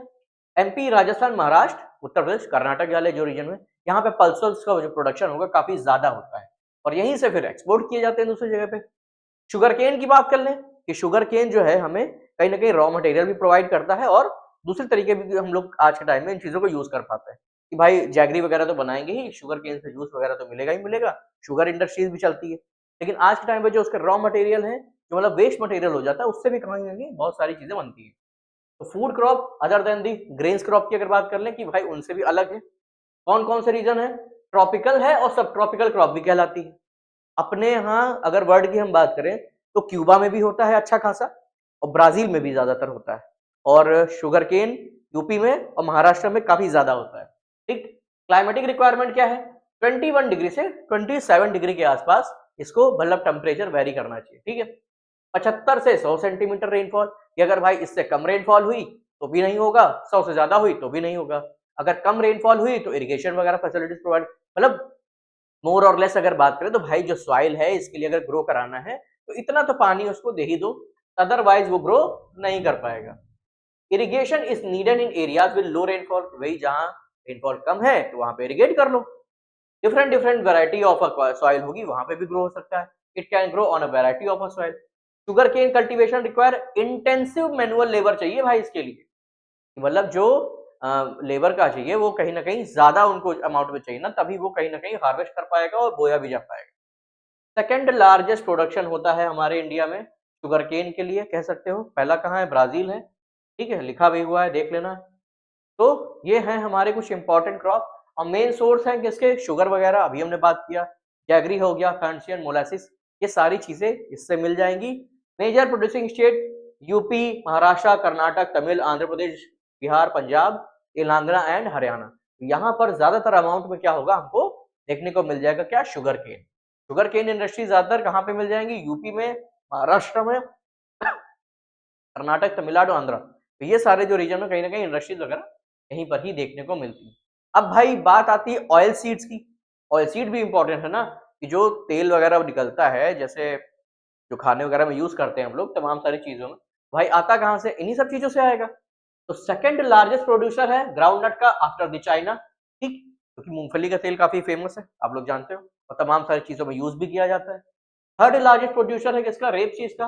रेप सीड जो होता है कनाडा एंड चाइना में, उसके बाद आता है India. Oil seeds cover 12% of the total cropped area in the world. मतलब टोटल क्रॉप्ड एरिया जितना भी है ऑल अराउंड दी वर्ल्ड, उसमें 12% ये पूरा शेयर करता है किसका? ऑयल का। क्योंकि ऑयल ऑयल प्रोडक्शन नहीं करेंगे तो तमाम और सारी चीजें कैसे निकलेंगी? ठीक। तो मेजर ऑयल सीड्स कौन कौन से हैं? ग्राउंडनट हो गया, mustard, coconut, soybean, castor, cotton, cotton seed, line seed और सनफ्लावर। तो ये वाले सीड, ये वाले ऑयल वगैरह सब जानते हो अच्छे से। कोकोनट भी ऑयल होता है, इससे भी ज्यादा मस्टर्ड हो गया, ग्राउंडनट हो गया। ये तमाम सारे कहीं ना कहीं हमारे लिए जो फूड वगैरह होते हैं उसमें कहीं ना कहीं इंपॉर्टेंट होते रहते हैं। तो ये थी कुछ चीजें समझने की, कुछ खास ऐसा नहीं है, लेकिन देख लो, काम जरूर आएगा, पता भी होना चाहिए इस बिहाफ पे। तो oil seeds are edible and use for cooking medium, मतलब पकाने के लिए भी होता है और ऐसे भी नॉर्मल वगैरह भी यूज करते हैं। Some oil seed are use के रॉ मटेरियल तो भाई होता ही होता है, उनसे तमाम सारे प्रोडक्ट वगैरह भी मिलेंगे, जैसे सोप्स वगैरह में हो गया, कॉस्मेटिक में हो गया, ऑइंटमेंट भी हो गया। फिर ग्राउंडनट की अगर बात करें तो क्या है? ये खरीफ क्रॉप है। खरीफ क्रॉप क्या होता है? कमेंट बॉक्स में बताओ भाई, बता फटाफट। Contribute about 50% of total oil seed production. भाई अगर ऑयल सीड्स के बारे में सिर्फ देखें, अभी तक क्या था? 12% था ना ऑल ओवर द वर्ल्ड। अगर उसमें भी देखें तो कहीं ना कहीं इंडिया की अगर हम बात करें तो इंडिया में भी जितना हो रहा है उसमें कितना होगा कि अप्रोक्स 50% तो भाई ग्राउंडनट ही ले गया।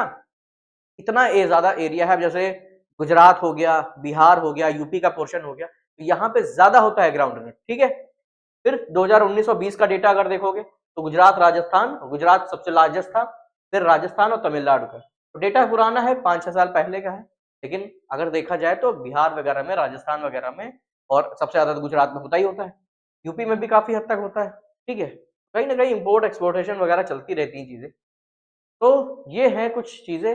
सीजन वाइज क्लासिफिकेशन देख लो भाई कि अलग अलग सीजन में भी होती है, ये भी इंपॉर्टेंट है कि राबी क्रॉप जो है उनमें मस्टर्ड और लैंसीड वगैरह हो जाएंगी, खरीफ क्रॉप में ग्राउंड मिल हो जाएगा, सीसम जैसे तिल का तेल बोलते हैं वो भी काफी इंपॉर्टेंट होता है हमारे नॉर्थ इंडिया में अगर आप देखोगे तो। खरीफ इन नॉर्थ इंडिया में इंपॉर्टेंट है, राबी इन साउथ इंडिया में इंपॉर्टेंट। कस्टर्ड सीड क्या है? Grown in a both kharif and rabi season. भैया जो सॉरी कास्टर सीड जो होते हैं दोनों सीजन में मिलेंगे भैया, कि खरीफ में तो मिलेंगे ही मिलेंगे और राबी में भी मिलेंगे। राबी में क्या था? मस्टर्ड एंड अलायंस सीड था, खरीफ क्रॉप का था ग्राउंडनट वगैरह। ओके, अब आगे बढ़ो भाई, टी के बारे में बात कर लें कि टी प्लांटेशन कहाँ कहाँ होता है और किस हिसाब से चीजें हैं। तो सबसे ज्यादा असम वाला रीजन कह सकते हो, दार्जिलिंग वाला रीजन कह सकते हो। बेसिकली क्या है ना कि टेरेस फार्मिंग वाली जहां पे जगह होंगी वहां पे ज्यादा ये चीजें देखने को मिलती है। ठीक है। तो इंट्रोड्यूस इंडिया बाय ब्रिटिश लोग आए थे, ठीक, उन्होंने इसको इंट्रोड्यूस किया था, और उस क्लास 8th में शायद पढ़ा होगा आपने पहले ही चैप्टर में कहीं ना कहीं है। तो प्लांटेशन एग्रीकल्चर बेसिकली बोला जाता है। लाया कौन था? ब्रिटिश लोग लाए थे। Most tea plantation R India owned, Indian owned, मतलब आज के टाइम पे ज्यादातर यहाँ पे मिलते हैं। ग्रोज वेल ट्रॉपिकल एंड सब ट्रॉपिकल क्लाइमेट, भैया इनको ट्रॉपिकल क्लाइमेट होगा वहां पे भी मिल जाएगा, और सब ट्रॉपिकल क्लाइमेट है तो वहां पे भी उगाया जा सकता है अच्छे। नीड क्या है? Warm, moist, Frost free climate. और अगर ये नहीं हुआ तो जो उसकी पत्तियां होती, लीव्स होती, वो उतने अच्छे से ग्रो नहीं कर पाएंगे, और जो टी की क्वालिटी होती है वो भी डिक्रीज हो जाएगी। Frequent and evenly distributed rainfall भी चाहिए भाई इसको, जो प्रॉपर रेनफॉल भी तो रिक्वायरमेंट है ना, कि भाई कोई भी पौधा ग्रो कैसे करेगा ना, तो उसके लिए वो सारी चीज तो पता ही होनी चाहिए। लेबर इंटेंसिवली सपोर्ट करता है कि वहां पे जो इंडस्ट्री है, ये टी इंडस्ट्री, तो वहां पे क्या होता है, पत्तियां से तोड़ने वाला चीजें होती हैं, आप देखते होगे, ग्रो भी कराना है उनको। Require cheap skilled and abundant labour, कि मतलब सस्ते लेबर भी मिल जाए, स्किलफुल भी हो, और उनके नंबर्स भी ज्यादा हो, तो क्या होता है यहाँ पे इनको जरूरत मिलेगी ही मिलेगी। Tea leaves are processed with the tea garden, वही हमने बताया ना कि बड़े बड़े बागान होते हैं, गार्डन होते हैं, टी गार्डन ना। फिर ज्यादातर विमेंस देखते हो आप टीवीज वगैरह में कि ऐसे बांध के रखती हैं, फिर तोड़ती जाती हैं, उसमें पीछे ऐसे बढ़ते जाते हैं। दैट मीन्स कि वो टी गार्डन होते हैं, वहां पे ज्यादातर जो लेबर्स वगैरह हैं हमें चाहिए रहते हैं, स्किलफुल भी हो कि काम जल्दी से कर सके। ठीक। तो मेजर प्रोड्यूसिंग स्टेट पता है, असम हो गया, वेस्ट बंगाल का दार्जिलिंग वाला हो गया, जलपाईगुड़ी हो गया, जाओ बढ़िया घूम के आओ, टी के बागान देख के आओ। तमिलनाडु, केरला, क्योंकि वेस्टर्न घाट है वहां पे, तो अच्छा खासा वहां पे भी अमाउंट में मिल जाता है। और जैसे कर्नाटक में हमने बताया था कि कॉफी वगैरह होती है, सीवेट कैट के बारे में पढ़ा था कि बेसिकली उसकी पूप होती है, उसको उसके पेट में फर्मेंटेशन होता है, फिर उसके बाद वो पूप करती है, तब निकलता है, साफ किया जाता है। ठीक है। तो ये सारी चीजें, अदर स्टेट देख लो, हिमाचल प्रदेश में भी होता है, उत्तराखंड में भी होता है, मेघालय में भी होगा और आंध्रा में भी देखने को मिल जाएगा। ठीक, अगर 2018 के डेटा की बात करें तो इंडिया क्या था, सेकंड लार्जेस्ट सीड प्रोड्यूसर है आफ्टर द चाइना। कि 2018 के ही डेटा की बात कर ले, अब तो फिर भी कहीं ना कहीं वेरी होता है, लेकिन चाइना के बाद अगर बात करें सबसे ज्यादा टी का प्रोडक्शन होता है हमारे इंडिया में। तो ये सारी इसमें कौन सा लार्जेस्ट है, कौन सा लोवेस्ट है, ये कहीं ना कहीं पता होना चाहिए अगर ज्योग्राफी में पढ़ रहे हो, क्योंकि डेटा हमेशा चेंज होता रहता है। वो आ जाती है बात इकोनॉमी की। तो कहीं ना कहीं हर चीज का एक डेटा होता है ना, अगर डेटा नहीं रखेंगे तो हमें पता कैसे चलेगा कौन सी कंट्री आज के टाइम पे ग्रो कर रही है, कौन सी कंट्री के पास प्रोडक्शन ज्यादा है, रिजर्व ज्यादा है। वही कहने का मतलब है। चलो भाई आगे देख ले भाई क्या चीजें हैं। कि अब कॉफी के बारे में, कॉफी जैसे हमने बताया था ना कि कॉफी कहाँ फेमस है, आपको कर्नाटक वगैरह में देखने को मिलती है। ठीक, तो एक जो है अरेबिका, मतलब डिफरेंट डिफरेंट सीड होते हैं ना, तो अरेबिका एक जो वैरायटी होती है कॉफी की, काफी फेमस है वो। आप मे भी अगर कहीं देखो या फिर पी पाओ तो मजा आ जाए। Famous world wide for its high quality. कि इंडिया में क्या है कि क्वालिटी जो होती है काफी हाई होती है। वैरायटी की हमने बात करी तो अरेबिका जो है उसकी मैं बात कर रहा था, यही है। तो मेनली प्रोड्यूस इन इंडिया में ही ज्यादा प्रोडक्शन होता है इसका, ये जानने वाली बात है। Arabica coffee was initially broad from the Yemen. मतलब जो आई कहाँ से थी कि सबसे पहले, अब जैसे हमारे यहाँ तो नहीं होती थी, आया था ही कहीं सीट से, आया ही होगा ना वहां पे। बेसिकली कहाँ से आया था ये जरूर याद रखना कि यमन से आया था। और उसके बाद this variety has a high global demand, क्योंकि टेस्ट ज्यादा अच्छा होता है ना अरेबिका कॉफी का। ठीक, और सीवट कॉफी की जो बात करें तो भाई महंगी बहुत होती है, अगर पी पाओ तो बहुत अच्छी बात है। That will be so beneficial for you. Coffee cultivation was first introduce किससे किया था? बाबा बुदान हिल्स। कहाँ है? कर्नाटक में है। तो भाई ज्योग्राफी इसीलिए जरूरी है, लोकेशन नहीं समझोगे तो पता नहीं चल पाएगा। ज्योग्राफी में लोकेशन जान लो, लोकेशन इंपॉर्टेंट होगी तो वहां पे जो तमाम सारे प्रोडक्शन होते हैं वो कहीं ना कहीं इकोनॉमी का पार्ट हो जाते हैं। तो ये बहुत जरूरी है चीजों को समझना, ये समझ लो। मेनली ग्रो कहाँ करी जाती है? नीलगिरी रीजन में। ठीक है, वेस्टर्न घाट का जो लोअर सदर्न रीजन है वहां की बात हो रही है। मेजर कॉफी प्रोड्यूसिंग स्टेट कहाँ है? कर्नाटक, केरला और तमिलनाडु में। हमने देखा ना कि कहाँ पे है, केरल में भी मिल जाएगा, क्योंकि कहीं ना कहीं नीलगिरी वाला रीजन है पूरा का पूरा, ये जान लीजिए। ठीक है, चलो next. In 2018 India was the second largest producer. भैया की जो इंडिया है इसका है सेकंड लार्जेस्ट प्रोड्यूसर था ना, किसका? कि भैया फ्रूट्स एंड वेजिटेबल्स का। और इसे ही बोलते हैं दोनों को कंबाइन करके क्या? हॉर्टिकल्चर। कि भाई उसमें फ्रूट्स भी होंगे, वेजिटेबल्स भी होंगे। दैट मीन्स की, और चाइना के बाद हम थे ना, अगर 2018 की डेटा की बात करते तो India produce tropical and temperate fruit. भैया दोनों तरह के फ्रूट हमारे पास होंगे, कि जो टेम्परेट रीजन में होते हैं वो भी होंगे, और ट्रॉपिकल रीजन वाले जो होते हैं वो भी हमको मिल जाएंगे। ठीक, तो क्यों होते हैं टेम्परेट वाले, ये भी पता है कि हमारे पास माउंटेन है, और माउंटेन में जैसे जैसे ऊपर की तरफ जाते हैं टेम्परेचर डाउन होता है, और प्रेशर भी कहीं ना कहीं लो होने लगता है, तभी सांस लेने में हम लोग को दिक्कत होती है। ठीक है, ये समझ लेना। तो मैंगो होता है हमारे सबसे इंपॉर्टेंट फ्रूट है, फलों का भाई राजा भी बोलते हैं हम लोग। तो Maharashtra, Andhra Pradesh, Telangana, Uttar Pradesh and waste Bengal. Oranges की बात कर लो, विटामिन सी से भरपूर होते हैं, साइट्रिक जिसको बोलते हैं। नागपुर के भाई बहुत ही फेमस है।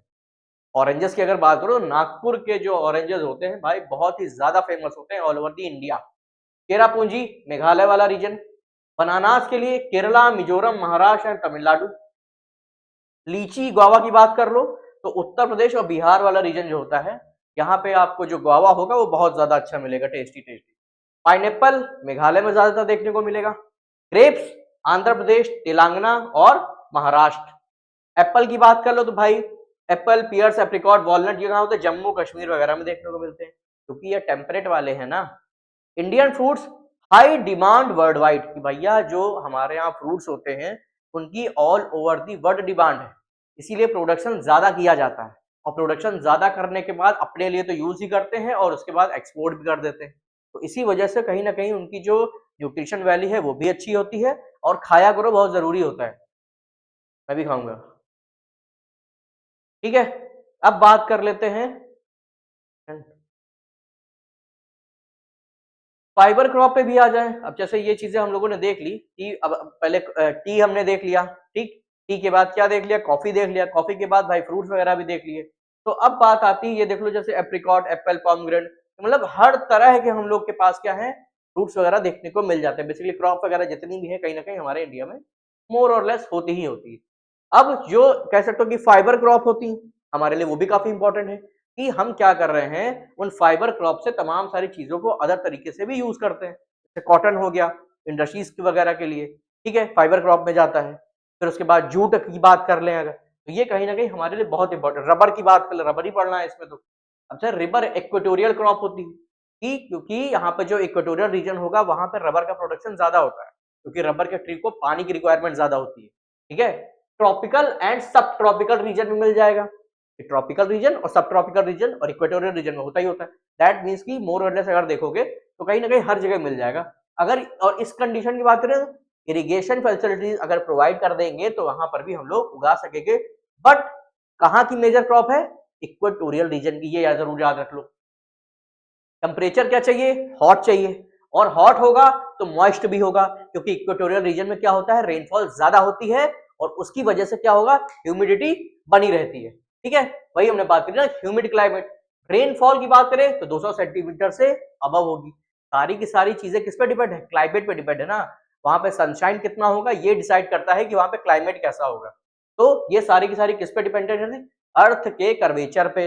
अब जैसे इक्वेटर यहाँ से है, हमें सबको पता है, ट्रॉपिक ऑफ कैंसर यहाँ से है, ये भी पता है, कैप्रिकॉर्न यहाँ पे है, ये भी पता है।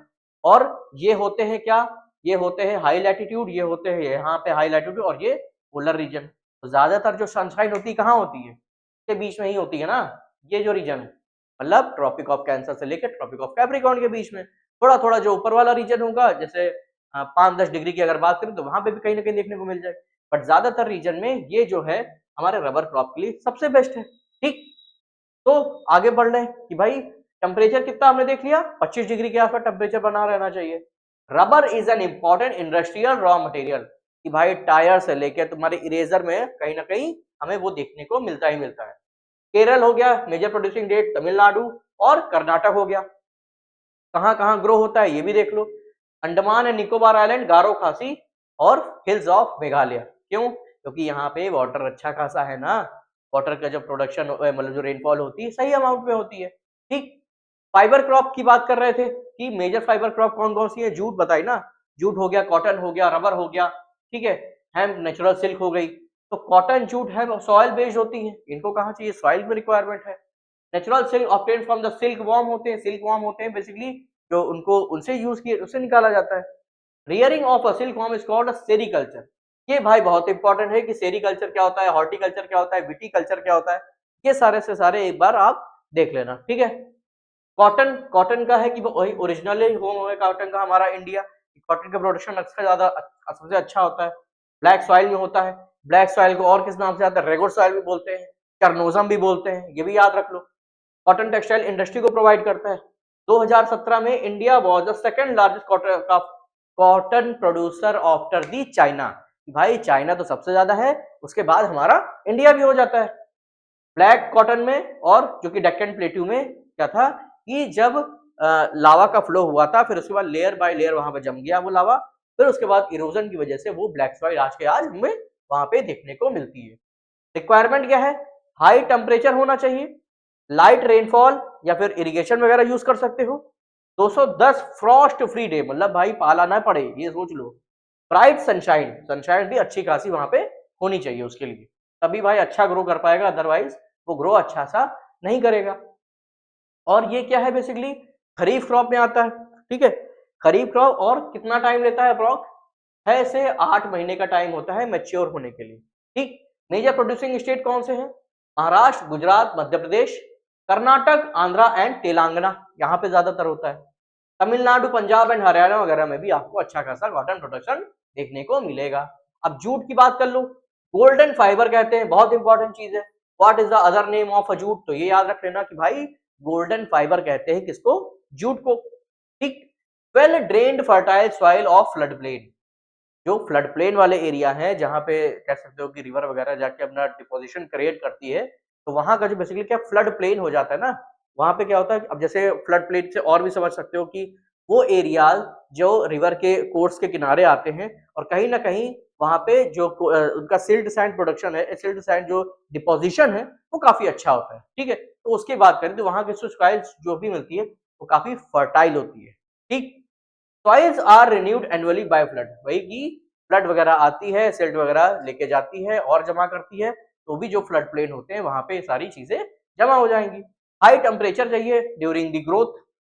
मेजर प्रोड्यूसिंग स्टेट जान लो, ये हो गए हमारे वेस्ट बंगाल, बिहार हो गया, उड़ीसा, असम, मेघालय। और यूज्ड क्या करे जाते हैं, कारपेट हो गए, आर्टिफैक्ट हो गया, रोब, गनी बैग्स। तो इन सब चीजों में तमाम सारी चीजें आप देखते ही रहो तो यूज भी करते होगे फाइबर वगैरह को। ठीक है, अब टेक्नोलॉजिकल एंड इंस्टीट्यूशनल जो रिफॉर्म किए गए थे ये कितने इंपॉर्टेंट थे हमारे इन सब चीजों के लिए, ये थोड़ा सा देख लेते हैं। तो एग्रीकल्चर जो है हमारे यहाँ बहुत सालों से यूज करा जा रहा है, कोई नई चीज नहीं। पहले बस इतना फर्क था कि टूल जो होते थे वो काफी मतलब पुराने होते थे, प्रिमिटिव टाइप वाले होते थे। बट आज के टाइम पे क्या है, हम एडवांस हो गए, टेक्नोलॉजिकली एडवांस हैं, तो उन चीजों को यूज करते हैं। दैट मीन्स की टेक्नो इंस्टीट्यूशनल चेंजेस हुए हैं ना, तो उसी की वजह से क्या हुआ, हमारा जो एग्रीकल्चरल डेवलपमेंट है वो तेजी से हो पाया है। Most farmer still dependent on monsoon and natural fertility. भाई सॉइल की जो नेचुरल फर्टिलिटी है उस पर डिपेंड करते हैं, और कहीं ना कहीं आज भी मानसून पे डिपेंडेंट। क्योंकि भाई हमारे यहाँ जो फार्मर्स हैं उनकी कंडीशन बहुत अच्छी नहीं है ना। कुछ फार्मर्स ही हैं जो सारी चीजें अवेलेबल करवा पाते हैं, जैसे पंप वगैरह लगवा लिया, या फिर कह सकते हो फर्टिलाइजर या प्रोड्यूस और तमाम सारी चीजें ले सकते हो, पेस्टिसाइड्स वगैरह यूज कर सकते हैं। बट सबके पास तो अवेलेबिलिटी नहीं है, और गवर्नमेंट भी कई सारी स्कीम लेकर आती है, बट कहीं ना कहीं लोग अभी भी कई सारी चीजों में फंसे हुए हैं, पीछे है। Agriculture support 60% of the population. तो बाकी सेक्टर तो क्या है, हमारे दूसरी चीजों पर डिपेंडेंट है। सपोज की मैन्युफैक्चरिंग इंडस्ट्री हो गई, सेकेंडरी सेक्टर इसको बोलते हो, फिर सर्विस सेक्टर हो गया, टर्शरी एक्टिविटीज। बट प्राइमरी पर अभी हमने स्टार्टिंग में ही बात करी थी, लगभग 60% of the population in India depends on the agricultural production, या फिर कह सकते हो प्राइमरी प्रोडक्शन। ठीक, need for serious technical and institutional reform. भाई अभी भी जरूरत है, क्यों, क्योंकि ज्यादातर लोग किस पे डिपेंडेंट है, हमारे प्राइमरी प्रोडक्शन पे। ठीक है, तो ये थोड़ा सा जान लेना जरूरी है, कौन कौन से आते रहते हैं। Institutional reform after the independent. भाई इंडिपेंडेंट के बाद क्या क्या किए गए थे ये जानना बहुत जरूरी है। Abolition of zamindari, land reform वगैरह लाए गए, कंसोलिडेशन ऑफ होल्डिंग वो वगैरह चेंज करे गए, कॉर्पोरेशन एंड कलेक्टिविज्म वगैरह ये सारी चीज चेंज करेगी। Land reform was the main focus of the first 5 year plan. भैया कि हमने क्या किया, आजादी के बाद कॉन्स्टिट्यूशन बनाने के बाद 5 ईयर प्लान्स के बारे में सोचा कि हमने एक टारगेट बनाया, कि जैसे आप अभी पढ़ रहे होगे अपना टारगेट बनाया होगा, हमें इस दिन में ये खत्म करना है, इस दिन में ये खत्म करना है। तो गवर्नमेंट ने भी ये बनाया कि हमें 5 साल में इतनी ग्रोथ करनी ही करनी है। तो उसके अंडर में हमने कई सारे रिफॉर्म वगैरह लाए, और ये भी एक इंपॉर्टेंट था हमारे जो इकोनॉमी है उसे बूस्टअप करने के लिए। Fragmentation of a land occurred due to inheritation of a laws. तो इन सब चीजों पे भी ध्यान दिया गया कि जो छोटे छोटे टुकड़े वगैरह होते थे।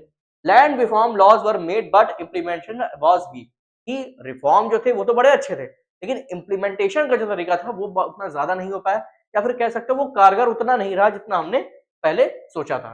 ठीक है, अब टेक्नोलॉजिकल रिफॉर्म की अगर बात करें तो ग्रीन रिवॉल्यूशन भाई सबसे इंपॉर्टेंट है, कि ये 1970 60 70 के बीच में आया, और सबसे ज्यादा एडवांसमेंट उसने दिखाई, और प्रोडक्शन हमारे यहाँ बहुत ज्यादा अच्छा हुआ। शुरू कहाँ से हुआ था, भाई मैक्सिको के उससे आए, और धीरे धीरे एस स्वामीनाथन वगैरह इन सब का बड़ा योगदान था इन सब चीजों में।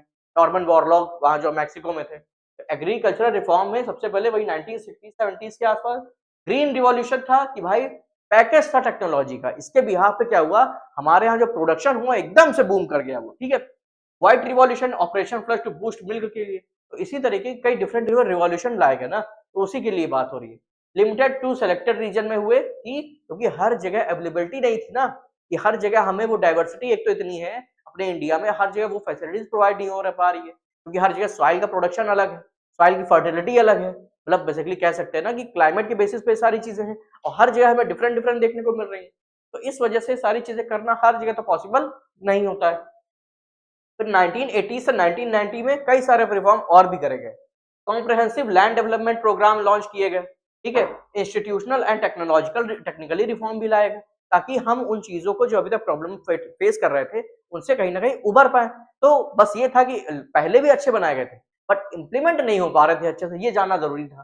Support measure for the farmers की अब क्या है, कि कुछ ऐसे यूज करेंगे कि फार्मर के लिए बेसिकली यूज कर पाए, कि डायरेक्टली उन तक वो कनेक्ट कर पाए। इस वजह से तो तमाम सारी सब्सिडीज वगैरह लाई गई, और भी जैसे उनके सस्ते दामों पे सीड्स वगैरह प्रोवाइड किए गए, फर्टिलाइजर वगैरह प्रोवाइड करे गए। तो ये सब कहने का मतलब, क्रॉप का इंश्योरेंस वगैरह हो गया, कि इन केस कोई प्रॉब्लम होती है या फ्लड हो जाती है, या फिर कुछ कह सकते हो कि सूखा पड़ जाता है, तो जो बेसिकली क्रॉप को ग्रो करा रहे हैं उसका इंश्योरेंस करा देते थे, तो उसका उनको पैसा मिल जाता था। Against drought, flood and cyclone, fire, disease. Establishment of Gramin bank वगैरह बनाई गई और कोऑपरेटिव बैंक वगैरह टाई अप करे गए ताकि उन लोगों को डायरेक्टली छोटे ब्याज पे या फिर कह सकते हो कि लेस रेट पे उनको अमाउंट दे दिया जाए, फिर जब उनके पास हो तो वो वापस कर दे। लो इंटरेस्ट फॉर लोन्स, वही करने की बात लग कि इंटरेस्ट वगैरह लोन जो भी लेते थे काफी कम होता था, बेसिकली 2 या 3%, कभी कभी उससे भी कम कर दिया जाता था। तो ये कहीं ना कहीं है कि क्योंकि हमें पता है ना कि हमारी जो इकोनॉमी है आज भी, पहले भी थी और आज भी है, इस पे बेस्ड थी प्राइमरी सेक्टर पे, और प्राइमरी सेक्टर डायरेक्टली किससे लिंक होता है, हमारा एग्रीकल्चर प्रोडक्शन से। ठीक है, इंट्रोडक्शन ऑफ अ केसीसी, कि भाई जो किसान होते हैं उनके लिए किसान क्रेडिट कार्ड लाया गया ताकि वो उस तरह की चीजें से अच्छे से पैसा ले पाए और उसको रिन्यू करा लेते थे, फिर बाद में सब तमाम सारी चीजें। तो इसी तरीके के प्लान्स वगैरह बेसिकली लाए गए थे ताकि हम लोग या फिर जो भी किसान लोग हैं या फिर हम सभी लोग कहीं ना कहीं, हमारी फैमिली जुड़ी है तो कोई फार्मर्स वगैरह, तो सब लोग कहीं ना कहीं वहीं से जुड़े हैं। और फिर पर्सनल एक्सीडेंट इंश्योरेंस वगैरह भी, जिसे पेस बोला गया। Weather bulletin and farmer programme on the radio and TV, कि वो रेडियो टीवी का पहले जमाना था, आज के टाइम तो हम न्यूज वगैरह देख लेते हैं, कहीं ना कहीं इंटरनेट वगैरह का यूज कर लेते हैं, बट क्या थे रेडियो वगैरह और टीवी वगैरह पे वो कहीं ना कहीं प्रोग्राम चलाए जाते थे ताकि गांव में या फिर कहीं पर भी किसान जो हो उन चीजों को सुन लें, उन चीजों को समझ लें और उसी हिसाब से अपनी क्रॉप के लिए अपना काम करें। ठीक है, वेदर बुलेटिन होगा तो ये बता देगा भाई आज कहाँ पे प्रॉब्लम होने वाली है, कहाँ पे पाला पड़ेगा, कहाँ पे रेनफॉल कम होगी, तो आप कब उस चीज को उगाओगे, कब चीज को नहीं उगाना चाहिए, तो वो सारी चीजें हम लोग कहीं ना कहीं मिनिस्टर जो हम होती थी हमारी गवर्नमेंट बताती थी। ठीक है, गवर्नमेंट अनाउंस है मिनिमम सपोर्ट प्राइस, मतलब एमएसपी, कि सपोज कि हमें कोई चावल बेचना है तो उसकी एक एक फिक्स्ड अमाउंट होगा कि उससे नीचे नहीं बिक सकता वो।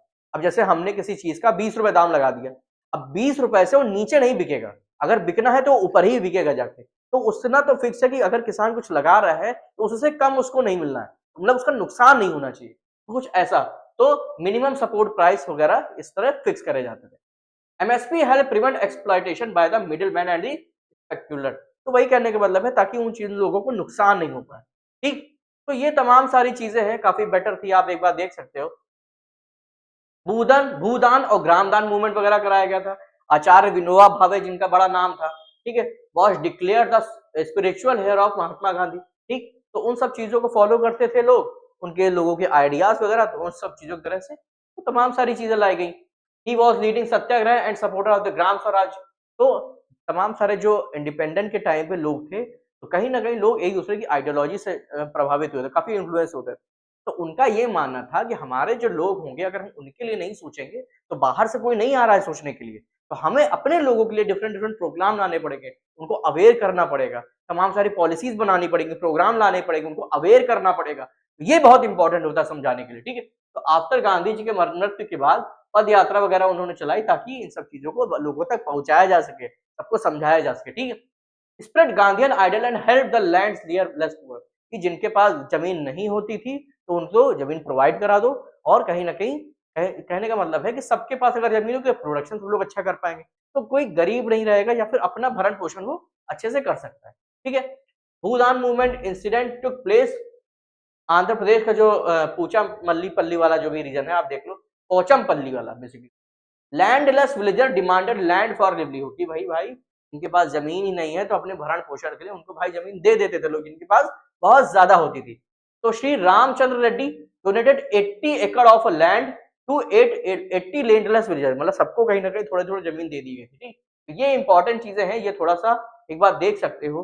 Voluntary donation of land was a Bhoodan, basically land को गिफ्ट कर देता, भाई जिसके पास लैंड ज्यादा है तो भाई संभाल तो तुम पा नहीं रहे हो, या फिर वो खुद से चाहते हैं ना कि जो बेचारे गरीब लोग हैं जिनके पास भरण पोषण कुछ है ही नहीं उनकी लिवलीहुड के लिए, तो उनको वो चीजें बेसिकली दे देना।